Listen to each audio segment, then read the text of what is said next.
Dubai کا ایک ایسا جزیرہ جس نے پوری دنیا کو حیران کر دیا۔ ماہرین کہتے ہیں کہ یہ آہستہ آہستہ ڈوب رہا ہے، اس کے ساحل مسلسل کٹ رہے ہیں، بعض اوقات پانی سے بدبو بھی آتی ہے، لیکن حیرت کی بات یہ ہے کہ لوگ آج بھی یہاں کے گھر $200 ملین تک میں خرید رہے ہیں۔ عجیب لگتا ہے نا؟ آئیے اس $6 ارب کے پیراڈوکس کو شروع سے سمجھتے ہیں۔ کہانی شروع ہوتی ہے 2001 سے، جب دبئی کے حکمران شیخ محمد بن راشد آل مکتوم ایک بہت بڑے مسئلے کا سامنا کر رہے تھے۔ دبئی کی معیشت تیل پر چل رہی تھی، لیکن تیل کے ذخائر محدود تھے اور ایک دن ختم ہونا ہی تھے۔ خلیج کے دوسرے ممالک نے دکھا دیا تھا کہ جب تیل ختم ہوتا ہے تو معیشت پر کیا اثر پڑتا ہے۔ اس لیے انہیں کوئی ایسا منصوبہ چاہیے تھا جو دبئی کو ہمیشہ کے لیے دنیا کے نقشے پر نمایاں کر دے۔ کوئی 5 سالہ یا 10 سالہ منصوبہ نہیں۔ جب انجینئر پہلی بار ان کے پاس آئے تو انہوں نے سورج کی شکل والا ایک مصنوعی جزیرہ پیش کیا، جس سے تقریباً 7 کلومیٹر نئی ساحلی پٹی بنتی۔ شیخ محمد نے وہ ڈیزائن فوراً مسترد کر دیا اور کہا، مجھے اس سے 10 گنا زیادہ چاہیے، یعنی 70 کلومیٹر۔ انجینئر واپس گئے، اسی سورج نما ڈیزائن کو کھینچنا شروع کیا، ہر شعاع کو باہر کی طرف بڑھاتے گئے، یہاں تک کہ وہ سورج کی بجائے کھجور کے درخت جیسا نظر آنے لگا، جس میں ایک تنا اور اس سے نکلتی ہوئی 17 شاخیں تھیں۔ جب آخر میں ساحلی پٹی کی پیمائش کی گئی تو اس کی لمبائی تقریباً وہی نکلی جو شیخ محمد نے پہلے دن مانگی تھی۔ یہ اتفاق تھا یا بہترین منصوبہ بندی؟ فیصلہ آپ خود کریں۔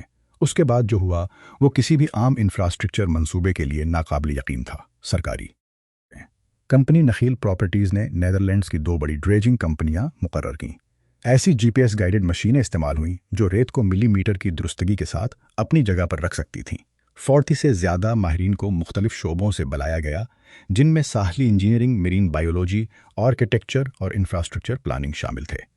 تعمیر شروع ہونے سے پہلے غوطہ خور سمندر کی تہہ میں اترے تاکہ یہ معلوم کیا جا سکے کہ زمین اس پورے وزن کو برداشت بھی کر سکتی ہے یا نہیں۔ اعداد و شمار حیران کن تھے۔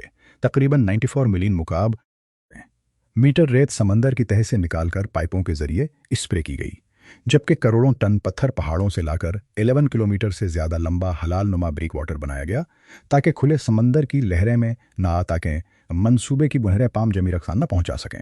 سب سے حیران کنکریٹ بلکہ صرف کمپیکٹ کی یاد میں، اور نہ ایک بوند کنکریٹ بلکہ صرف کمپیکٹ کی گئی ریت، بڑے بڑے پتھر اور انتہائی درست واٹر مینجمنٹ پر انحصار کیا گیا۔ تعمیر کا آغاز 2001 میں ہوا، 2003 تک زمین کی بحالی مکمل ہو گئی اور 2006 میں پہلے رہائشی یہاں منتقل ہو گئے۔ اٹلانٹس دی پام، جس کی لاگت تقریباً $1.5 ارب تھی، نومبر 2008 میں کھولا گیا۔ اس میں زیر آب ایکویریم، واٹر پارک اور ایک رائل سویٹ تھا، جس کا ایک رات کا کرایہ تقریباً $26,000 تھا۔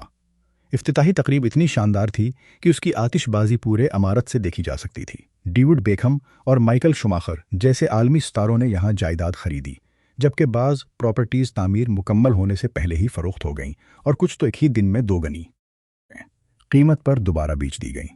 عام درفت کے لیے بھی ایک چھوٹے شہر جیسا نظام بنایا گیا۔ مرکزی حصے میں 12 لین والی سڑک اور ایک مونوریل تعمیر کی گئی جو ہر گھنٹے تقریباً 6,000 مسافروں کو لے جا سکتی تھی، اور یہ صرف پہلا منصوبہ تھا۔ پام جبل علی اور پام دیرہ بھی منصوبوں میں شامل تھے، جو پام جمیرہ سے بھی بڑے ہونے والے تھے، لیکن 2008 کے عالمی مالیاتی بحران کے بعد سرمایہ کاری رک گئی اور دونوں منصوبے ادھورے رہ گئے۔ اب کہانی کا وہ حصہ شروع ہوتا ہے جہاں یہ صرف کامیابی کی داستان نہیں رہتی۔ دسمبر 2009 میں یورپ کی ایک زمینی سروے کمپنی فگرو NPA نے سیٹلائٹ ڈیٹا جاری کیا جو 2003 سے 2008 تک جمع کیا گیا تھا۔ ان کے مطابق پام جمیرہ ہر سال اوسطاً 5 ملی میٹر نیچے بیٹھ رہا تھا۔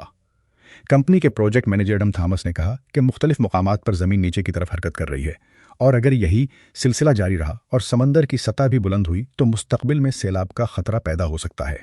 نخیل نے فوراً جواب دیا۔ کمپنی کے ماحولیات کے سربراہ شان لینہن نے ان رپورٹس کو مکمل طور پر غلط قرار دیا۔ ان کا کہنا تھا کہ استعمال ہونے والی سیٹلائٹ ٹیکنالوجی کی غلطی کا مارجن تقریباً 50 ملی میٹر تھا، جبکہ رپورٹ صرف 5 ملی میٹر کے بیٹھنے کا دعویٰ کر رہی تھی۔ انہوں نے کہا کہ اگر واقعی زمین بیٹھ رہی ہوتی تو عمارتوں میں دراڑیں پڑتے، پائپ لیک ہوتے اور شیشے ٹوٹتے، لیکن ایسا کچھ بھی دیکھنے میں نہیں آیا۔ دوسری طرف فگرو اپنے ڈیٹا پر قائم رہی، اگرچہ اس نے یہ بھی تسلیم کیا کہ اتنے بڑے لینڈ ریکلیمیشن منصوبوں میں ابتدائی نشست آنا ایک عام بات ہوتی ہے۔ دلچسپ بات یہ ہے کہ 15 سال سے زیادہ گزر جانے کے باوجود کوئی بھی مکمل طور پر غیر جانبدار تحقیق اس تنازع کو ہمیشہ کے لیے ختم نہیں کر سکی۔ نہ یہ دعویٰ ثابت ہوا اور نہ غلط ثابت ہوا، صرف ایک سروے کمپنی کا ڈیٹا، ایک ڈیولپر کا تفصیلی جواب और इन दोनों के दरमियान एक ऐसा खला जहां एक आज़ाद तहकीक होनी चाहिए थी, लेकिन कभी नहीं हुई। ताहम एक और मसला ऐसा है जिस पर इख्तिलाफ नहीं, और वो है साहिली कटाव।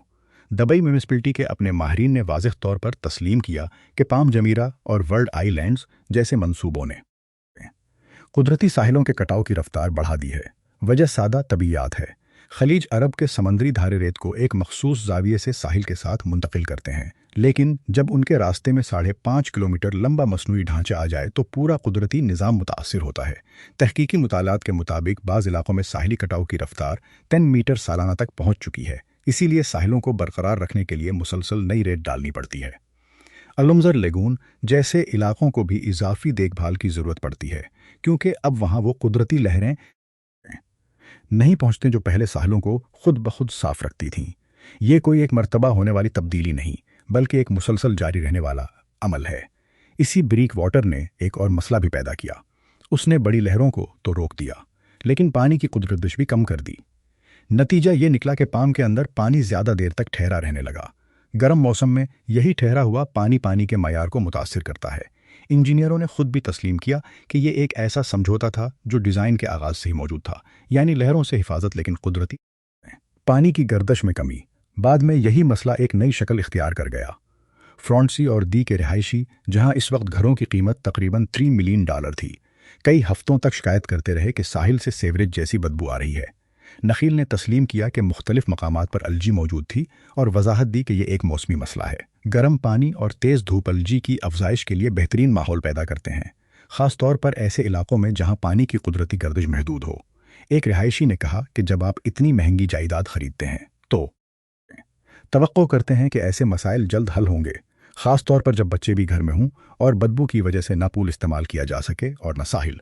इस बार भी नखील ने इनकार नहीं किया, बल्कि मसले को तस्लीम किया और हल पर काम किया। कंपनी के मुताबिक पानी के मयार की रोज़ाना निगरानी की जाती है। हर माह लेबॉरेटरी तज्जिए होते हैं और सफाई के लिए खुसूसी कश्तियाँ भेजी जाती हैं।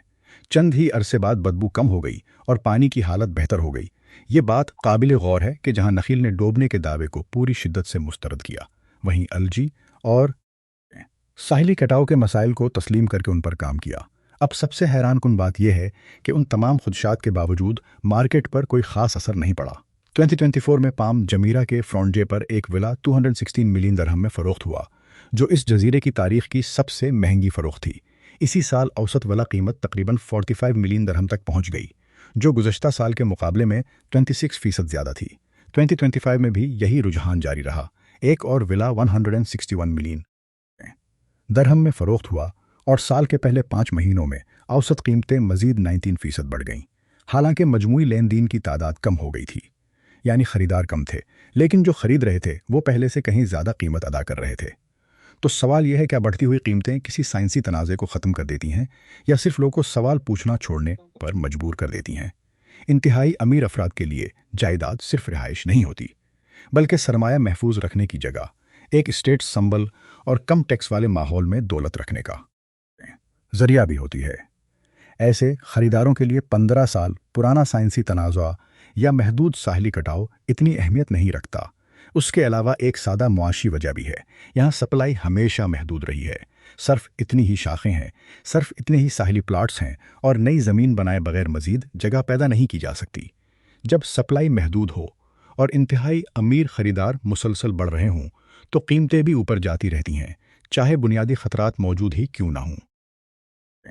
तो यही है पाम जमीरा का असल पैराडॉक्स, एक $6 अरब का मसनूई जजीरा जहां डूबने का तनाज़ा आज तक हल नहीं हो सका। साहिली कटाव एक हकीकत है और पानी के मयार के मसाइल भी सामने आ चुके हैं, लेकिन उसके बावजूद ये जजीरा आज भी रिकॉर्ड कीमतों पर फ़रोख्त हो रहा है।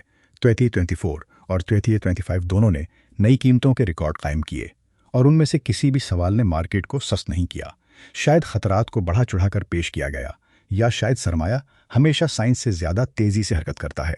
जो भी हकीकत हो, पाम जमीरा आज भी वही है जो शुरू से था, असरस एक शाहकार भी और एक जुआ भी। और यही दोनों हकीकतें आज भी एक ही खूबसूरत पोस्ट कार्ड की तस्वीर के नीचे साथ साथ मौजूद हैं। आपका क्या ख्याल है? क्या पाम जमीरा वाकई ख़तरे में है या ये सिर्फ एक ऐसी कहानी है जिसका अंजाम आज तक वाज़े नहीं हो सका?